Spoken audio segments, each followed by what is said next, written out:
로마서 1장부터 16장까지 전체 내용은 하나님의 의에 대한 내용을 말씀하고 있고, 이걸 조금 더 표현한다면 하나님의 복음입니다. 복음. 그래서 이 내용을 이제 5가지 중심 주제를 살펴보면 죄, 그 다음에 의, 다른 말로 구원, 성화, 주권, 실천, 이 5가지 내용이 로마서 속에 이렇게 큰 주제로 소개되고 있습니다. 그 중에 1장 1절부터 18절까지 이 모든 내용은 로마서 전체를 이끌어가는 서론 부분에 해당이 되어지고, 핵심은 복음 안에 하나님의 의가 드러난다 하는 내용으로 기록되고 있습니다. 그래서 로마서는 아주 논리적이고 논문처럼 그렇게 되어 있기 때문에 상당히 내용이 딱딱해요. 그러나 성경 전체에 바로 복음을 아주 정확하게 기록하고 있기 때문에 우리가 이 부분은 반드시 이렇게 핵심적으로 우리가 알고 있어야 할 내용이 바로 로마서다, 이걸 우리가 살펴보게 됩니다. 그러면서 1장 18절부터 32절까지 이 내용은 이방인의 죄에 대해서 기록하고 있습니다. 이방인들은 바로 하나님을 알지만 하나님을 우상으로 바꿔버리는 그런 죄를 범했다. 그러면 이 유대인들은 어떻게 되느냐? 2장 1절부터 5절까지 이 내용을 통해서 살펴보면은 위선적인 것이 바로 유대인들의 죄다. 이방인들의 죄와 똑같은 죄를 범하면서도 오히려 이방인들을 판단하고 정죄하는 것이 바로 유대인들의 그런 죄다. 그래서 2장 17절부터 29절 내용을 자세히 살펴보면은 유대인들의 또 하나 내용은 종교성이 뛰어나요. 위선적이고 종교성이 뛰어납니다. 하나님께 큰 은혜를 받았지만 그러면서도 그들은 여전히 이제 율법을 자랑하고, 그리고 그 율법에 따른 할례를 자랑하지만 결국에는 하나님의 말씀대로 순종하지 못하는 외식적, 형식적 신앙에 그치게 되었습니다. 그래서 하나님의 심판 기준은 진리의 심판이요, 또 공의의 심판이요, 그에 따른 철저한 행위에 따른 그런 심판, 이런 내용들을 우리 주님께서 기준으로 하고 있어요. 자, 그런데 문제는 유대인들이 봤을 때 그러면 우리하고 이방인하고 크게 다를 바가 없지 않습니까? 하면서 몇 가지의 반론을 제기합니까? 5가지. 그 내용은 3장 1절에 보니까 유대인의 나음이 뭐냐? 이렇게 반문해 보는 거예요. 그랬을 때 사도 바울은 그에 대한 답변으로 하나님의 말씀을 맡은 것이 유대인의 가장 큰 대표적인 장점이다. 그런데 하나님의 말씀을 맡았는데 결국에 하나님의 말씀을 버려버리는 것이 그들의 죄가 되어지는 거고, 2번째 내용을 통해서 살펴보면은 오히려 하나님을 말씀을 받았는데도 믿지 않음으로 그 자체가 결국에 하나님이 뭡니까?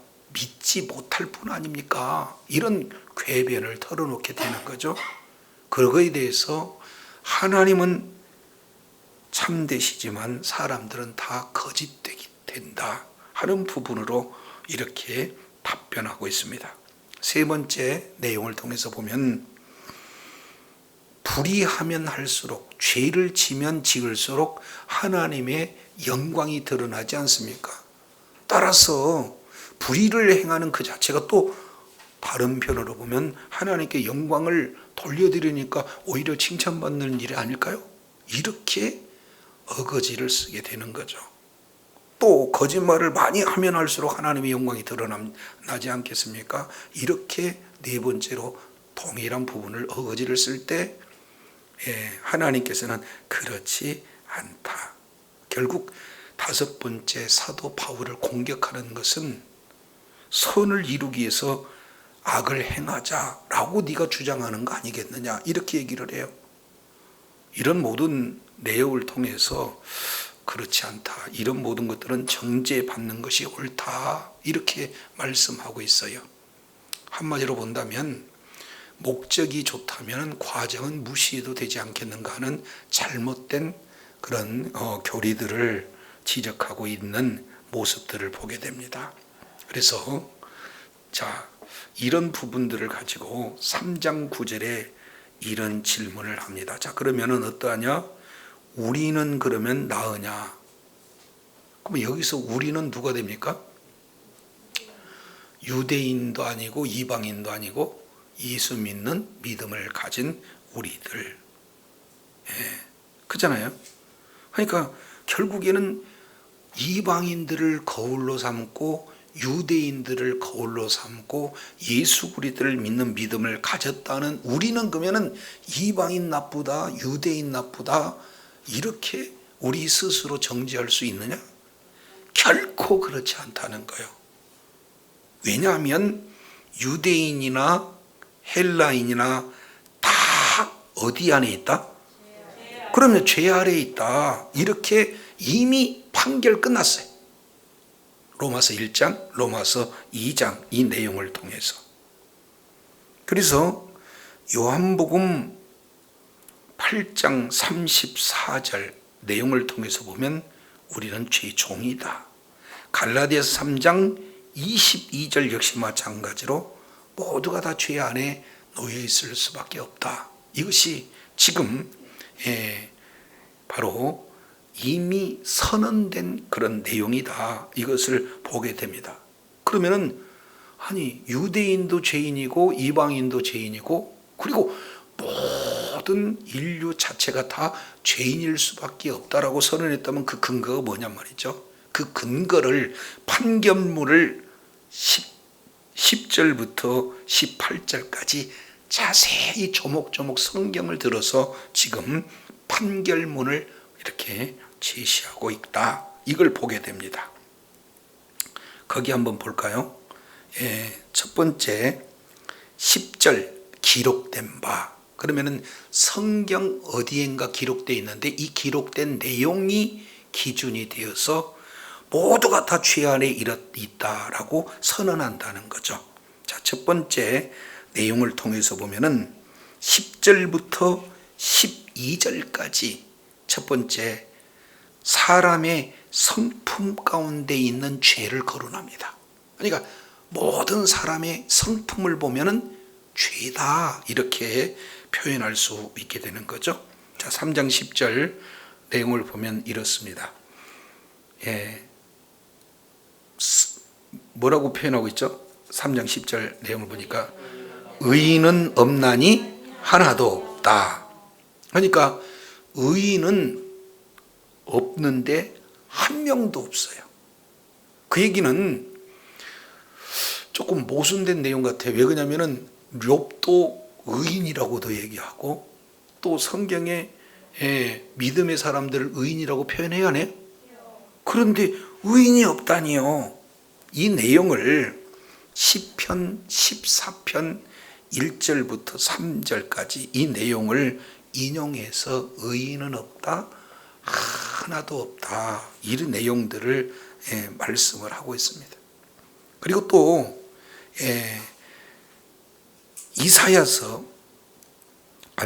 시편 53편 1절부터 3절까지 내용을 근거해서 바로 의인은 없다. 왜냐하면 다윗 역시 마찬가지로 어머니 뱃속에서 태어날 때부터 내가 죄 중에 태어났다 이런 말씀하고 있죠. 그러면은 왜 의인이 없다라고 얘기하냐면 우리는 아담 이후로 이제 죄의 씨가 들어와 있기 때문에 모든 그런 사람들은 다 죄와 무관하지 않습니다. 모두 다 죄인이다라는 것을 성경은 말씀을 하고 있어요. 그래서 의인은 없나니 뭐예요? 하나도 없다, 이렇게 말씀을 하고 있습니다. 근데 더 문제는요, 11절입니다. 의인은 없나니 하나도 없다. 이것은 성경의 하나의 선언이잖아요. 결론이기도 하고. 근데 문제는 11절 내용을 통해서 보니까 깨닫는 자도 없고 또 하나님을 뭐 하는 자도 없고요. 이야, 전도하다 보면은 나는 뭐 없이 살 사람이다. 그러니까 내가 죄인이다 하면은 거기서부터 뭔가 구원의 여망이 나타나는데 나는 죄를 안 졌다는 거죠. 이렇게 하늘을 우러러 부끄러움이 없다, 이런데 무슨 죄의 구원이 있을 수가 있어요? 그러니까 깨닫는 자도 없어요. 근데 그 뒤에 내용을 보니까 하나님을 뭐 하는 자도 없고 죄 문제를 해결할 분이 누구냐? 우리 하나님이단 말이에요. 그러니까 찾는 자도 없습니다. 점점 죄를 지면 지을수록 하나님을 찾는 게 아니라 하나님이 죄인을 향해서 찾아오는 역사가 성경에 기록되고 있습니다.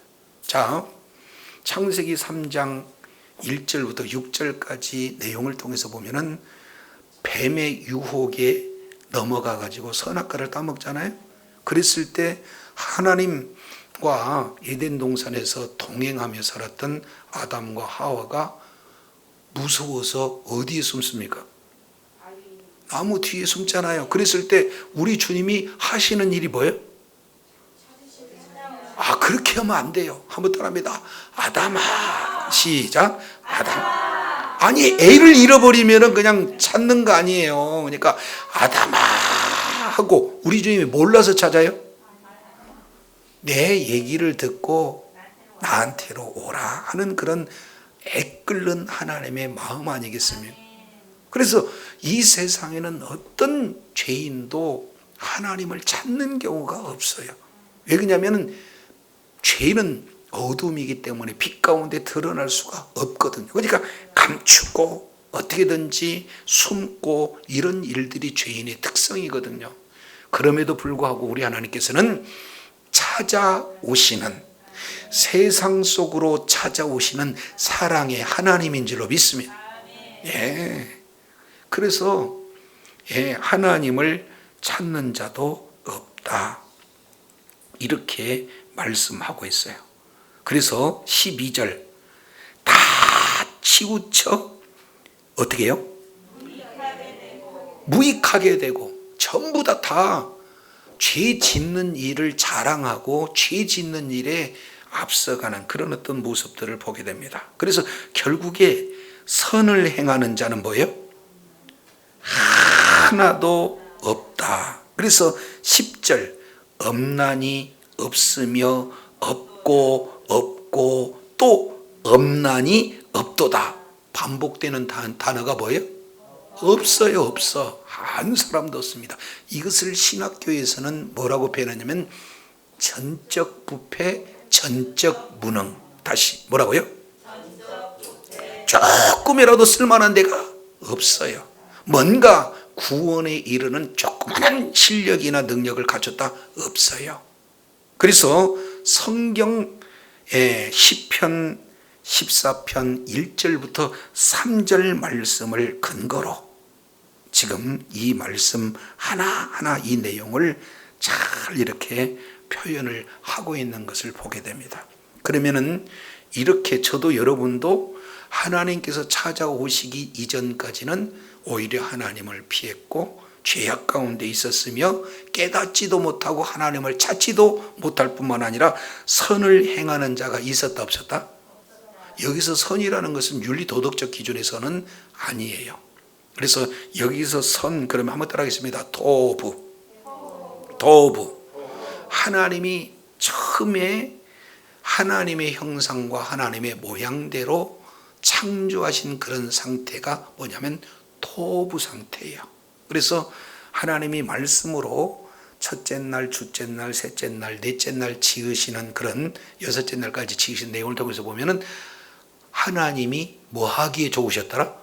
보시기에 뭐 했다? 좋았다. 이 좋았다라는 단어를 토부라고 표현해. 근데 이 토부 내용은 세 가지 의미가 있어요. 좋았다, 선하다, 아름답다. 이런 어떤 내용이 그 한 단어 속에 다 들어가 있는 거죠. 그래서 에베소서 2장 8절 9절 내용을 통해서 보면은 우리가 은혜로 믿음으로 말미암아 구원을 얻었는데 누구든지 자랑하지 못한다. 그리고 우리를 창조한 목적은 선을 행하기 위해서 우리를 이렇게 구원하셨다라는 그런 내용을 표현해요. 여기서 선이라는 것은 뭡니까? 윤리 도덕적 차원의 선이 아니라 하나님께서 창조된 그런 뭡니까? 모습으로 회복되어지는 그런 내용들을 말씀하고 있다. 이걸 보게 되어집니다. 그래서 의인은 없는데 하나도 없습니다. 다윗도 하나님께서 그 중심에 오실 메시아를 믿는 믿음을 가졌을 때 의인이라고 하고, 그리고 아브람 역시 하나님의 말씀을, 약속의 말씀을 믿었을 때 의인이라고 칭함을 받게 되는 거가 됩니다. 자, 그래서 인간은 10절 12절까지 내용을 통해서 보니까 우리들의 성품은 다 전적 부패, 전적 무능, 그런 성품의 죄가 첫 번째로 소개되고 있습니다. 여기에 저도 여러분도 누구도 자유로울 수가 없어요. 자, 나는 좀 괜찮은 것 같아요. 따지고 보면 죄인 같아요. 네, 두 번째 13절부터 14절까지 이 내용은 언어에 대한 죄예요. 말에 대한 죄. 그래서 저와 여러분 말을 잘 들어보면은 나는 죄인일 수밖에 없다는 사실들이 스물스물 드러나요, 안 드러나요? 네, 드러나요. 저도 설교식 할 때는 죄를 안 짓는 것처럼 포장을 하지만 막상 성격이 딱 드러나는 순간 어떻게 돼요? 나도 몰라. 자, 13절 그들의 목구멍은 뭐다? 여기 그들의 목구멍은 열린 무덤이다. 이 내용은 이게 바로 하나의 문화적인 표현입니다. 우리나라는 매장 문화가 있잖아요. 그러니까 가서 요즘에는 또 이제 화장들 많이 하지만 매장 가서 이렇게 매장 해놓으면 그 속에서 흙하고 하나가 돼서 나중에는 없어지게 되잖아요. 근데 이스라엘 민족들의 이렇게 장례 문화 내용을 보면은 바로 조상의 묘실로 들어갔다 그런 표현들 내용을 보면은 가서 보면 시체를 이제 뭡니까 그 무덤 속에 있는 한 곳에 딱 놓게 되면은 날씨가 더워요, 그쪽에는. 그렇기 때문에 시간이 어느 정도 되면은 백골이 되잖아요. 그러면은 뼈만 추려서 원래 조상의 뼈 있는 데다가 하나 이렇게 모아놓고 또 새롭게 죽게 되어지면은 뭡니까? 거기에다가 무덤 안에 있는 내부에 조금 이게 자료를 보여주면 좋을 것 같은데, 아무튼 뭐라 그럴까요? 병원에 가면은 침대 같은 거 그런 위에다가 시체를 그냥 그 바위 위에다가 놓아. 그러면은 시간이 되어지면 어떻게 돼요? 썩어요. 이제 문을 딱 이렇게 닫는다고. 그러면은 다 살점들이 썩어서 흐물흐물되고 나중에는 뭐만 남아요? 뼈만. 그럼 그 뼈만 골라가지고 또 어떻게 해요? 안쪽도 조상들의 그 뼈에다가 또 이렇게 넣고, 요런 내용이에요. 그러니까 이스라엘의 그 무덤 가서 보면은 밖에는 굴로 돼 있는데 뭘로 이렇게 막아놔요? 그렇죠. 바위 돌로 딱 막아놔. 그러니까 여기에 내용을 보면은 마치 목구멍은 열린 무덤 그랬으니까 무덤이 열려 있다 그러면은 아무리 밖에 이제 흉측하니까 회치를 해가지고 예쁘게 진행을 해놓지만 속 내용을 보면 언제든지 무슨 악취가 나와요? 시체 썩는 악취가. 그 그게 사실은 너나 나나 할 거 없는 우리들의 목구멍 상태를 얘기해요. 평상시는 좋을 때는 너 좋고 막 축복하고 소망 이야기하고 비전을 얘기하지만 막상 안 건드려야 될 선을 딱 넘으면 어때요? 뭐가 돼요? 열린 무덤. 그 속에서 얼마나 악취가 쏟아져 나오는지 몰라요. 이게 누구 상태다? 저와 여러분의 상태입니다. 두 번째, 13절 그 다음 문장 내용을 보면은 혀로는 뭘 얘기해요? 속임을 얘기해요. 애기들 거짓말 안 가르쳐 줬는데도 속여요, 안 속여요? 잘 속여요. 얼마나 잘 속이는지 몰라요. 그런데 애기 때부터 잘 훈련된 저와 여러분들은 안 속일 것 같아요? 다 속이는데 능숙합니다. 세 번째, 그 입술에는 뭐가 있어요? 꼭 사람을 칼로 찔러야 죽이는 게 아니잖아요. 그냥 그 말 한마디가 얼마나 아픈지 몰라. 저도 이 소리를 많이 들었어요. 우리 사모님한테 아프다고. 그래서 이게 언어 바꾸는데 참 쉽지만은 않아요. 보니까 지금 우리 성품 아예 자체가 의인이 없고 찾는 자도 없고 이제 뭔가 선을 행할 수 있는 그런 능력 자체가 우리들에게 없는 그런 내용인가 싶더니 우리 속 안에 있는 입술로 표현되는 이런 내용들이 여기 보니까 너무 심각하잖아요. 네. 보니까 열린 무덤과 같고 속임이 나타나고 독사의 독이 나타나요. 근데 14절 내용을 보니까 하나 더 추가로 이렇게 표현하고 있죠. 그 입에는 뭐가 있어요? 저주와 악독이 가득하다. 조금만 말 한마디면은 여기서 은혜 충만 받으면 아우 저놈 재벌될 놈이다 이렇게 얘기하는데 좀 속이 안 맞으면 어때요? 옛날 어른들 왜 그렇게 무서운 얘기를 호래가 물어가네. 호래가 물어가네는 저희 할머님이 좀 쓰시던 용어예요. 옛날에는 호랑이가 참 무섭잖아요. 물어간다는 거예요. 아이고, 근데 더 심한 내용은 육시를 할 놈. 알아듣는 분 이게 아니 이것을 그냥 6등분을 낸다는 거예요? 6분 죽인다는 거예요? 그것을 모르고 막 쓰는 거예요. 그러니까 예수님 모르기 전의 삶은 오히려 또 그걸 듣고 깔깔깔 웃어요. 왜? 요즘에는 욕하는 할머니 가가지고는 그것이 또 그립다고 가서 밥 먹으면서 욕 들으러 가는 그런 장소도 있어요. 욕쟁이 할머니.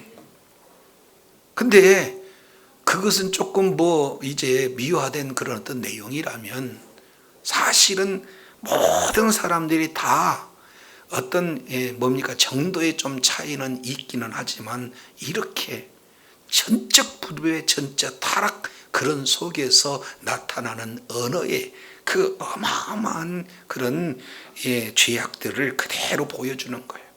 그래서 첫 번째 성품도 죄요. 두 번째 언어 속에서 나타나는 내용들도 죄다.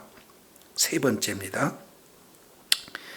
자, 15절부터 17절까지 이 내용은 이 내용은 행위의 대표적인 표현입니다. 그래서 발은 어떻게 돼요? 발은 피 흘린 데 빠른다. 자, 13절 잠깐 하나만 더 이렇게 보면 자, 이 내용을 보면은 어떻게 돼요? 자, 목구멍은 저 깊은 데 있고 혀는 깊은 데서 조금 더 나오고 입술은 거의 바깥으로 나오고 입은 이제 표출되는 속에서부터 지금 겉으로 나오는 그 내용을 목구멍, 혀, 입술, 입 이런 어떤 내용으로 마음속에 있는 그 악이 밖으로 드러나는 그런 내용들을 이렇게 말씀하고 있습니다. 여기에 마태복음 12장 33절 35절까지 내용을 통해서 보면 우리 주님이 속에 있는 것이 더럽대요? 아니, 먹어서 나오는 것이 더럽대요? 속에 있는 것이 더 더럽대요?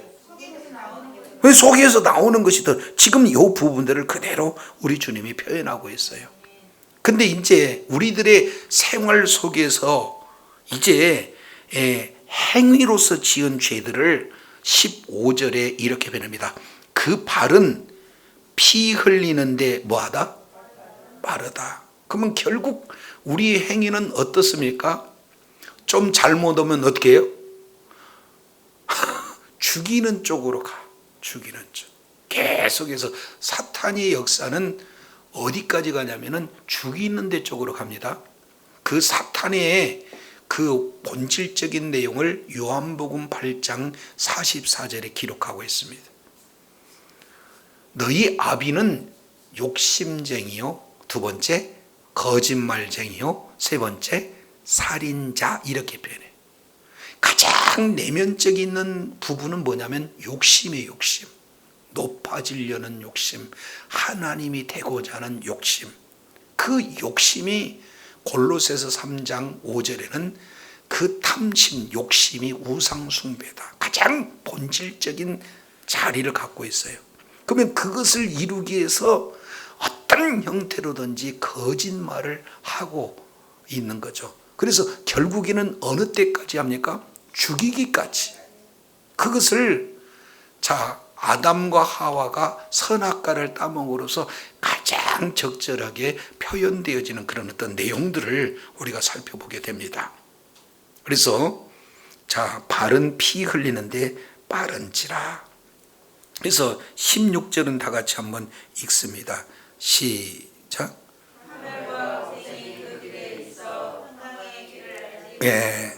파멸과 고생이 어디에? 그러니까 아무리 발로 피 흘리는데 빨라요. 그래서 개인적으로는 죽인 거지만 국가적으로는 뭐가 됩니까? 전쟁. 계속해서 전쟁이 일어나요. 지금 인류의 역사는 사실은 전쟁의 역사다라고 규정할 만큼 수많은 크고 작은 전쟁들이 끊이지 않고 있잖아요. 그리고 지금 우리나라는 또 전쟁 위협 속에 있는 거고요. 근데 어떻게든지 발이 피 흘리는데 빠르게 되어진다. 그렇게 되면 나타나는 것은 결국 뭡니까? 파멸과 고생뿐이 없어요. 근데 실제 원하는 것은 뭘 원하느냐? 평강을 원해요. 평강, 참 평강을 원합니다. 근데 원하는 평화는 오지 않고 뭐가 돼요? 파멸과 고생뿐이 없다. 이것을 말씀하고 있어요. 그래서 이 세상에 평화의 법칙은 뭐냐면 어디로부터 나오냐면 힘으로부터 나온다라고 굳건히 믿어. 그래서 어떻게든지 강대국이 되어지고 어떻게든지 그냥 전쟁 물자를 비축하고 언제든지 전쟁 훈련을 온전히 진행을 해야 평화가 올 것으로 그렇게 기대하고 있습니다. 그래서 유명한 단어 있잖아요. 팍스 로마. 로마로부터 평화는 강력한 이 세상의 힘으로부터 기인되는 그런 어떤 내용. 저도 여러분도 이제 요즘에 초등학교 아이들한테 이렇게 질문하게 되어지면은 우스갯소리로 요즘에 너 꿈이 뭐냐? 그러면은 옛날에는 뭐라고 그랬어요? 80%는 대통령. 그 다음에 한 20%는 과학자. 뭐 이렇게 됐잖아요. 근데 요즘에는 뭐라고 그래요? 요즘에는 건물주래. 조금 더 구체적인 아이는 유튜버. 돈 많이 번대. 그러니까 그 건물주나 뭔가 돈을 많이 벌면은 그 속에 평안이 있고 그 속에 평화가 있다는 것을 기대하기 때문에 그런 거 아니겠습니까? 근데 이 온전한 평화는 돈에 있지 않습니다. 무기에 있지 않습니다. 힘에 있지 않아요. 이 평강은 오직 예수 그리스도 안에만 있는 줄로 믿습니다. 왜냐하면 하나님과 인간 사이에 뭘로 가로막혔냐면 죄로 가로막혔어요. 그래서 이 죄 문제를 해결하지 않는 한 근본적인 평화가 없게 되는 거예요. 그래서 하나님과 인간 사이에 가로막힌 죄 문제를 해결했을 때 하나님과 인간 사이에 진정한 평화가 있고 또 사람과 사람 사이에 진정한 평화가 있게 되는 거죠. 그래서 진정한 평화를 주시기 위해서 화목제물로 오신 분이 바로 예수님인 줄로 믿습니다. 그래서 예수 그리스도를 믿음으로 소유했을 때 바로 예수 믿는 믿음으로 말미암아 우리들에게 진정한 평화가 온다. 이것을 우리가 보게 되는 겁니다. 그래서 이렇게 얘기해요. 예수님의 그런 부분을 이렇게 얘기합니다. 처녀가 잉태하여 아들을 낳을 것이로 그 이름을 누구라 하라?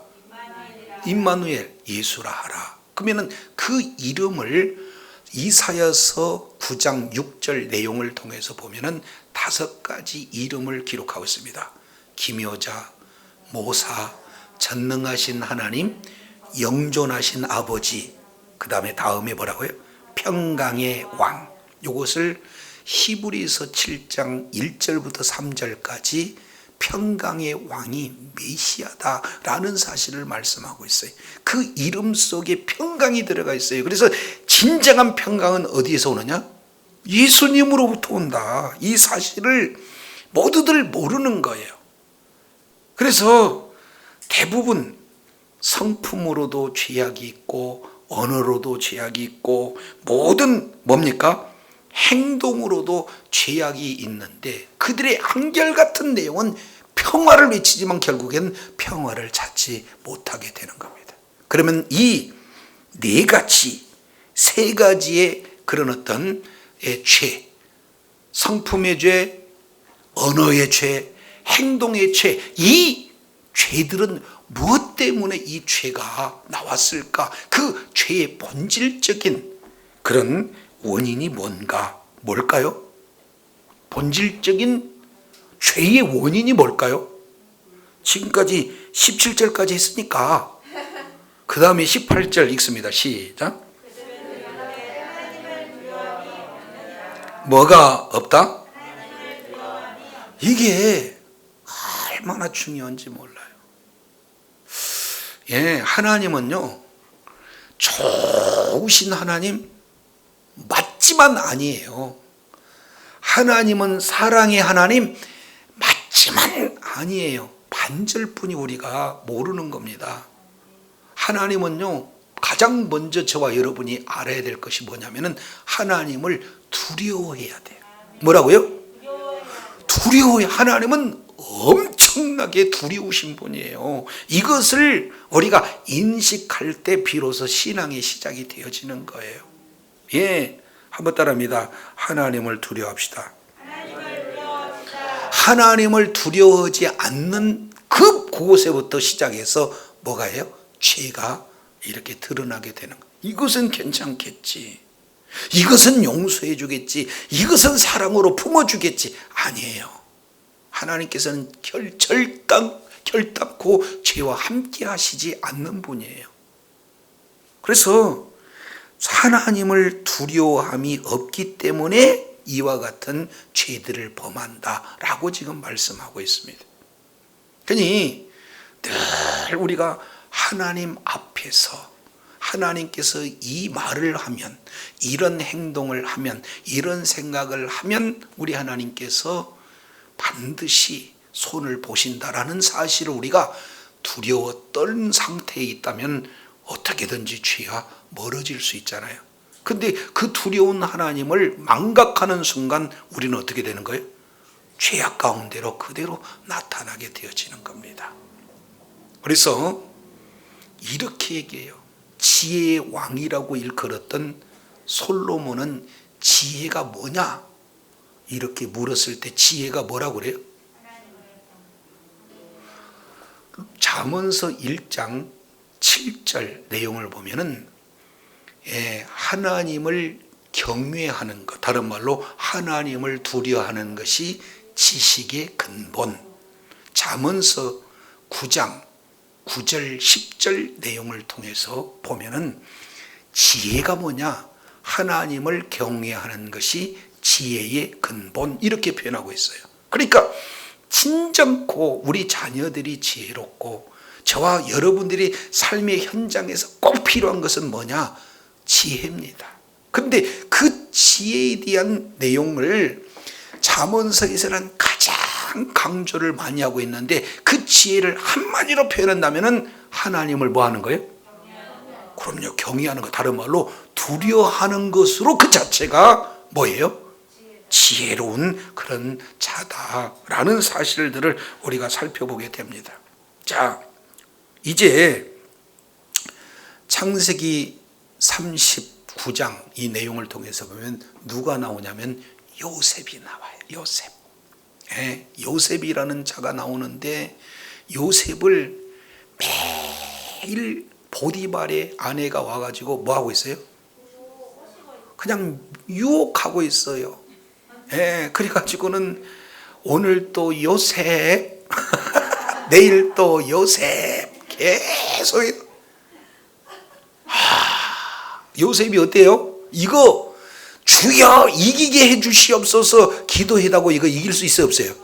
그러니까 유일하게 이길 수 있는 방법은 뭡니까? 그럼요. 오해받아도 완전히 다른 그런 사람들한테 아예 그냥 누명을 이렇게 써도 방법이 없다. 뭐예요? 36개라는 거 아세요? 그냥 도망가는 거예요. 이것이 왜 그랬을까요? 요셉은? 그럼요, 순간의 어려움보다도 하나님을 두려워했기 때문에. 그래서 요셉은 하나님의 그 놀라우신 그런 뜻을 깨달아요. 그래서 마지막 요셉이 그 유명한 말을 이렇게 진행해요. 자, 뭐라고 표현해? 이것은 한 군데 찾아보도록 하겠습니다. 창세기 49장.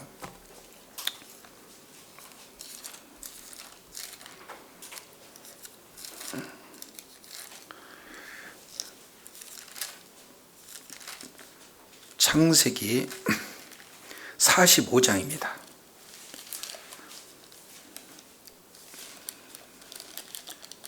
창세기 45장 5절. 요셉이 그 신앙 속에서 핵심 내용이 여러 가지가 있지만 그 중에 하나가 뭐냐면 5절이에요. 당신들이 나를 이곳에 팔았으므로 근심하지 마소서, 한탄하지 마소서. 자, 그 다음에 읽습니다. 시작. 하나님이 생명을 구원하시려고 나를 당신들보다 먼저 보내셨나이다. 세 단어, 이 세 가지의 핵심 내용을 깨달아 버렸어요. 그러니까 용서할 수 없는 형제들을 용서할 수 있었던 그 신앙의 배경은 무엇이냐? 세 가지를 알았어요. 여기서 뭐라고 표현하냐면, 당신들이 나를 이곳에 팔았으므로 그것 때문에 근심하지 마세요, 한탄하지 마세요. 왜 그러냐면, 아니 애굽에 양식이 없어서 형제들이 가서 양식을 구원했는데 쳐다보기도 힘들 만큼 대단한 바로의 그 뭡니까? 1인자 요셉이 총리가 딱 돼서 앉았는데, 아니 요셉이 갑자기 너무 벅차갖고 제가 형님들이 판 요셉이에요. 그러니까 형님들이 어떻게 되겠어요? 막 사시나미 떠들지 그냥 바들바들 떨고 있는 그때에 요셉이 나를 판 것 때문에 한탄하지 말고 근심하지 말아라, 이렇게 말하고 있는 거예요. 왜냐 하면 1번 한번 따라합니다. 하나님이 여기에서 최초로 주어를 하나님으로 써요. 하나님이 두 번째 생명을 구원하시려고. 하나님의 관심은 어디 있어요? 생명을 구원하는 일에 관심이 있어요. 그러니까 생명을 구원하시려고 나를 당신들 앞에 뭐 했다? 보냈다. 그러니까 여러분들이 나를 파는 게 아니고 하나님이 보내신 거니까, 그러면은 하나님의 주권을 인정하게 되어지고, 그렇지 않습니까? 하나님의 마음을 한 거예요. 하나님은 우리 가족, 작게는 우리 가족, 그리고 넓게는 우리 민족, 이 구원하시기 위해서 이런 일들을 진행했다. 그러니까 저도 여러분도요, 신앙이 견고해지면 하나님이 주어가 되는 거예요. 나는 힘들어도 하나님이 용서하라면 용서될 수 있는 거지 않습니까? 그래서 여기에서 첫 번째, 하나님이 주어 자리에 있을 때 용서할 수 있어요. 두 번째, 하나님의 그 목적, 하나님의 의도, 하나님의 목적과 계획과 하나님의 뜻이 생명을 살리는 데 있다, 이 사실을 알았을 때 우리는 용서할 수가 있어요. 그리고 나는 어디든지 뭘 받았다라는 사실을 알게 되는 거예요. 보냄받았다. 학생은 지금 있는 그 자리에 하나님이 오늘 이 시간 하나님의 영광을 위해서 하나님이 많은 자들을 살리기 위해서 나를 이곳에 보냈다라는 사실을 기억할 때 선생님께 집중하고 공부에 열중할 수가 있습니다.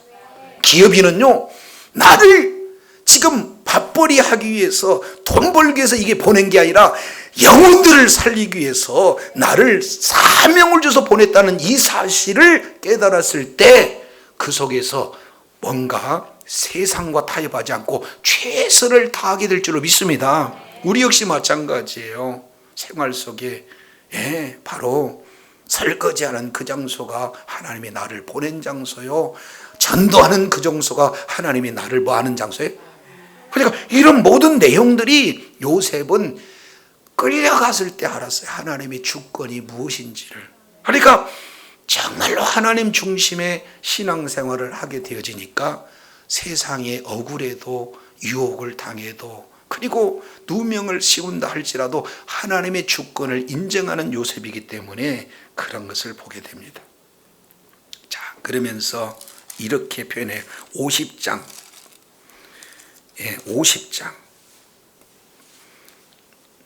형님들을 용서하는 그런 내용 가운데 50장, 이제 요셉이 죽었을 때는 형들이 이제 너무 겁이 나요.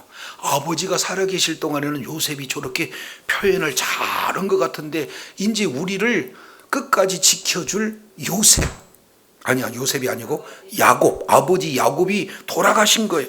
그러니까 형님들이 다시 이제 겁이 나가지고 와가지고는 뭡니까?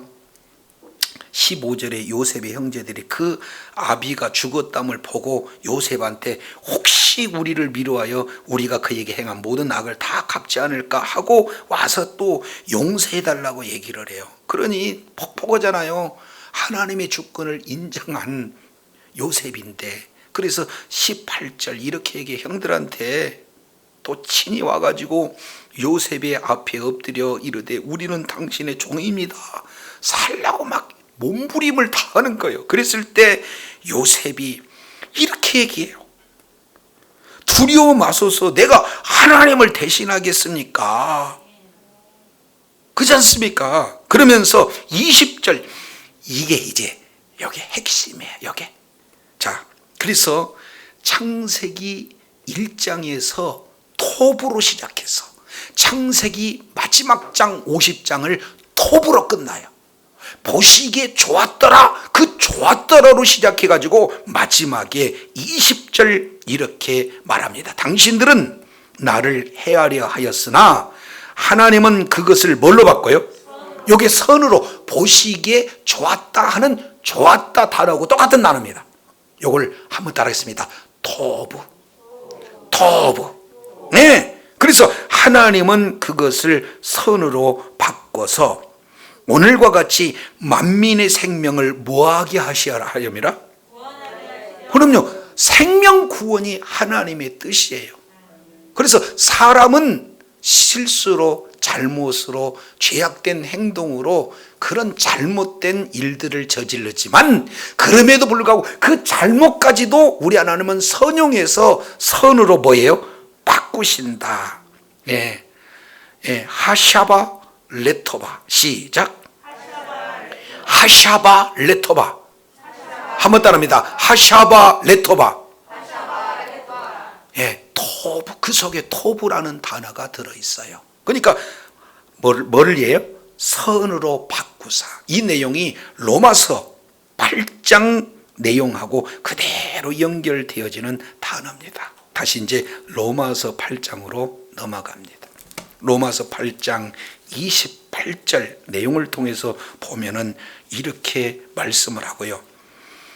우리가 알거니와 하나님을 사랑하는 자 곧 그 뜻대로 부르심을 입은 자들은 모든 것이 합력하여 뭐를 이룬다? 토부를 이룬다. 이렇게 얘기해요. 그러니까 이 요셉의 하샤바 레토바라는 이 단어가 합력하여 선을 이루는 이런데요. 최종적인 구원을 이루는 상태. 이게 선은 윤리 도덕의 선이 아니라 최종적 구원을 이루는 선을 이렇게 말씀하고 있어요. 그래서 우리가 비단 요셉의 예를 이렇게 살펴봤더니 하나님이 두려운 거예요. 인생에 하나님이 주어가 되는 거예요. 그 주어의 하나님께서 목적이 생명을 구하는 데 있다는 사실을 요셉이 알았어요. 그러니 늘 하나님의 중심으로 하나님의 뜻을 이루는 그런 삶을 살기 때문에 내 이를테면 성격대로 내 하고 싶은 대로 사람을 정죄하거나 판단하거나 비판하거나 죽이는 일이 없게 되는 겁니다.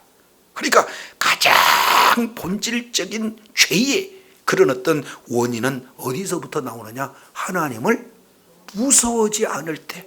저와 여러분은 늘 삶의 현장에서 하나님을 두려워하는 자가 되기를 원합니다. 그랬을 때, 두려워할 때 우리가 마음에 죄가 있고 언어에 죄가 있고 행동에 죄가 드러난다 할지라도 어떻게든지 하나님을 두려워하게 되면은 이제 나도 죄인이기 때문에 어쩔 수 없이 죄를 지을 수도 있어요. 그러나 죄를 지으면은 다윗이 고백했던 것처럼 회개해요. 하나님 앞에 달려갑니다. 용서해 주세요. 하나님 제 상태가 이런 상태예요 라고 어떻게든지 구원해 주실 주님을 의지하는 저와 여러분이 되어진 줄로 믿습니다. 자, 이제 로마서 3장 9절에서 20절까지 아니 18절까지 이 내용은 이제 하나의 고소문이에요. 성경 여러 군데 보니까 마음에도 언어에도 행동에도 다 죄는데 그걸 한마디로 요약해 봤더니 하나님을 두려워하지 않기 때문에 이런 죄를 지을 수밖에 없어서 모두가 다 바로 의인은 없다. 모두가 다 죄인뿐이 없다. 이렇게 표현하게 되는 겁니다. 자, 그렇다면 이 모든 죄의 결과는 어떻게 나타날까요? 결과. 자, 19절, 20절이 결과입니다. 자, 결과 내용을 보니까 19절 우리가 알거니와 무릇 뭐예요? 율법이 말하는 바는 율법 아래에 있는 자들에게 말하는 것이니 이는 모든 입을 막고 온 세상으로 하나님의 그럼요. 여기서 중요한 것은 모두가 다 죄 아래에 있다 그랬죠? 그럼 죄 아래에 있으면 어떻게 됩니까? 모든 입을 다 막는 거예요. 법정에서 이제 변론하세요. 그랬더니 처분대로 하시옵소서. 입을 다 막는 거예요. 법정에서 어떤 변명도 어떤 무죄를 증명할 만한 증거도 모두가 낼 수 없는 상태가 되어지는 겁니다. 그래서 온 세상으로 하나님의 뭐 아래 있어요? 자, 9절 죄 아래에 있다 선언했으면은 죄에 따른 것은 반드시 뭐가 있는 거예요? 심판에 있어요. 그래서 저와 여러분은요 그냥 죄인이다로 끝나는 것이 아니라 죄에 따른 심판을 받을 수밖에 없어요. 유대인이든 헬라인이든 모든 자든. 자, 그러므로 20절 시작. 그러므로 율법의 행위로 그의 앞에 의롭다 하심을 얻을 육체가 없나니 율법으로는 죄를 깨달으며. 그렇습니다. 율법으로 행위로 해서 우리가 어떻게든지 성경 말씀 한 말씀이라도 내가 지켜보려고 애를 쓰는 순간 실패하는 거예요. 성경 말씀을 다 지켜서 살 수 있는 인간은 한 사람도 없다. 모두가 다 죄인이다. 죄에 따른 심판에 놓여질 수밖에 없다. 그런데 우리가 말씀대로 뭐예요? 말씀을 지키려고 내가 뭔가 말씀을 지켜서 다른 사람보다 나는 이 정도의 신앙생활을 한다라고 하는 그런 사람들은 다 넘어진다는 겁니다. 그러면은 막 살아라는 얘기입니까? 아니에요. 자, 한번 따라합니다. 믿음으로. 행위로 우리가 구원을 받을 수 없고 믿음으로 구원을 받아요. 그래서 지금까지 로마서 1장, 2장, 그리고 3장 19절까지 전체 내용을 통해서 봤더니 우리는 뭐다? 죄인이다. 이것을 율법을 통해서 봤더니 죄이다라는 것을 깨닫는 것이 바로 성경을 저와 여러분에게 준 목적이에요. 그래서 성경 보면 볼수록 나는 역시 죄 없이 살았어. 이게 떠오를까요? 성경 보면 볼수록 나도 모르고 나도 생각할 수 없는 조차도 죄의 모습이 하나씩 드러나야 안 드러나요? 죄가 다 드러난다 그 말이에요. 그래서 율법을 주신 목적은 모두가 다 죄인이라는 것을 깨닫게 하기 위해서 그렇다. 아멘이시죠? 자, 요거 머릿속에 기억하시고 한 군데만 저 보겠습니다. 7장 로마서 7장 어떻게 보면 왜 그렇는가? 7절 보겠습니다. 그런즉 우리가 무슨 말을 하니요? 율법이 죄냐? 아니 그럴 수 없다. 율법으로 말미암지 않고는 내가 죄를 알지 못했어요. 자, 보세요.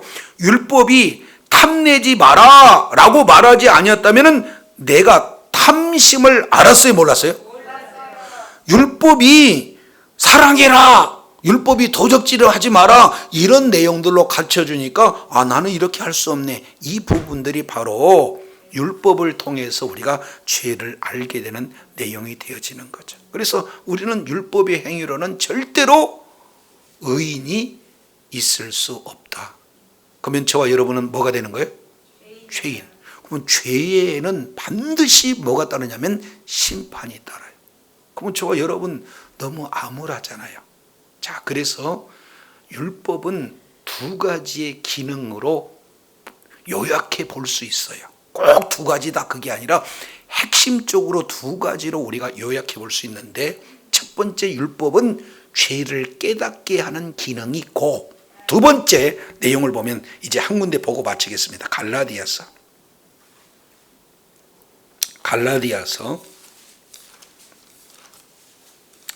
3장입니다. 갈라디아서 3장 24절 이같이 율법이 우리를 어디로 인도하는? 초등선생이 되어 우리로 하여금 믿음으로 말미암아 의롭다함을 얻게 하려 함이라. 그러니까 성경 보면 볼수록 행위로는 구원받을 수 없다. 그러면 구원받을 수 있는 유일한 길은 뭐다? 믿음으로만 가능하다. 근데 그 믿음의 주요 우리를 온전케 하신 분이 누굽니까? 예수님. 그러니까 성경을 보면 볼수록 나는 죄인인데 근데 이 죄 문제를 해결할 분은 누구다? 그리스도 예수뿐이 없다라는 사실을 알게 돼요. 그러니까 점점 우리가 다 그리스도를 향해서 달려가게 되는 거예요. 그래서 오늘 로마서 3장 9절부터 21절까지 내용을 보면 모두가 다 죄 아래에 있다 선언되었고, 그 선언의 네 가지의 관점으로 살펴봤더니 우리의 성품도 죄요, 우리의 언어도 죄요, 우리의 행동도 죄며 모든 근원이 바로 하나님을 두려워하지 않는 것으로부터 기인됐어. 이 사실을 우리는 율법, 성경을 통해서 살펴봤더니 죄에는 반드시 하나님의 심판이 있구나. 죄를 깨닫는다 그러면 우리는 어떻게든지 이 죄 문제를 해결하실 분이 바로 예수 그리스도라는 사실을 알고 점점 더 예수님 앞에 나가야 바로 구원이 있게 되는 줄로 믿습니다. 그래서 죄인인 우리를 구원하기 위해서 구약의 그림자로 하나의 동물의 피, 이 내용 가지고는 일시적으로 부분적으로 죄 문제를 해결할 뿐 온전한 죄를 해결할 수가 없기에 하나님이 친히 인간의 몸을 입고 이 땅에 이제 우리의 죄를 대속하실 제물로 오셔가지고 십자가에서 피 흘려 돌아가심으로 말미암아 그 피가 저와 여러분의 죄를 영원히 완전하게 해결해 주신 줄로 믿습니다. 그래서 예수 그리스도를 믿는 믿음이 저와 여러분의 심령 가운데 차고 넘칠 때 이제는 죄와 심판에서 완전히 해방되는 하나님의 자녀가 되어지고 하나님 나라의 기업을 온전히 상속받을 수 있는 그런 은혜가 주어지는 줄로 믿습니다. 주님 오시는 그날까지 어떤 상황 속에서도 주님을 두려워하며 우리 하나님께서 그 죄와 사망의 문제를 해결해 주신 예수 그리스도를 보내주심으로 말미암아 우리가 구원을 얻을 수 있는 그 하나님의 사랑과 예수 그리스도의 그 피 흘리심으로 우리를 구원해 주신 그 크신 은혜를 우리가 늘 기억하며 주님 앞에 나갈 때에 모든 삶의 현장에 죄와 사망과 관계없는 하나님의 놀라운 평안의 역사가, 구원의 역사가 삶 속에 풍성하게 드러나게 될 줄로 믿습니다. 이러한 하나님의 놀라운 풍성한 은혜를 적용하며 누리며 하나님 앞에 존귀하게 쓰임받는 복된 은혜가 있기를 원합니다. 기도하겠습니다. 걸어가시고 신실하신 하나님 아버지 감사합니다. 이방인은 죄인이고 유대인 또한 죄인이고 우리 또한 죄인이기에 성경은 의인은 없나니 하나도 없고 찾는 자도 없고 선을 행할 자도 없고 오히려 언어적으로 행동적으로 죄를 골라 찾아가서 결국에는 그 죄로 말미암아 하나님의 심판을 피할 수 없는 존재라는 사실을 오늘 또 말씀을 통해서 일깨워 주신 것 감사합니다. 이제 성경을 보면 볼수록 우리는 죄인임을 깨달을 뿐만 아니라 이제 그 죄 문제를 해결해 줄 수 있는 그리스도께로 인도하는 그런 하나님의 놀라운 원대한 뜻을 우리들에게 보여주셨사온즉 죄와 사망의 문제를 온전히 해결하실 예수 그리스도의 십자가와 그리고 부활의 핵심 복음을 우리가 믿음으로 소유해서 날마다 삶의 현장에 하나님과 화평을 이루고 많은 사람들에게 화평을 이루어 우리 하나님이 허락하신 하나님 나라의 참 평안과 안식을 온전히 누리는 지혜자요 축복자요 능력자들 되게 하여 주시옵소서.